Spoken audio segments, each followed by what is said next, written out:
poke your nose down every lane and around every corner.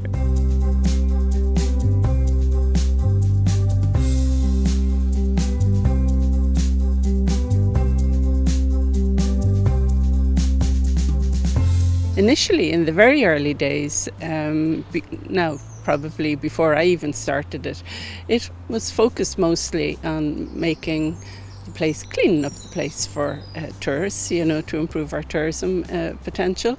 As one well-known architect wrote in his book on Irish towns, we turned our backs on rivers. We didn't see them as something to enjoy, and in too many instances that was where all the rubbish was thrown.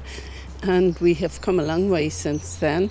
We're moving now towards watching ourselves as consumers, what we consume, and recycling and trying to prevent waste at source, and what we can do about climate change.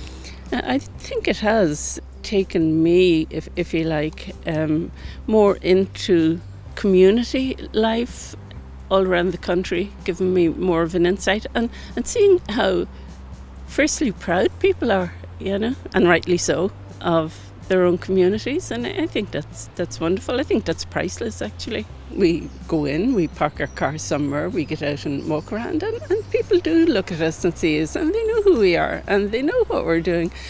Generally speaking, 99 times out of 100, people are very polite, and they'll, you know, bid you good morning or good afternoon or make a comment on the weather, and then they just let you get on with it. The one big change personally for me in doing the job is, if you had seen me 38 years ago going out, I'd have been laden down with books and maps and A4 pads and making sure I had pencils and everything. And then of course you had to have your B&B book so that you could ring places and book places in advance. And now all I do is bring my iPhone and it's brilliant. I love it. The built environment is the first thing you're going to see, naturally, because it's buildings that separate a town from the countryside, obviously.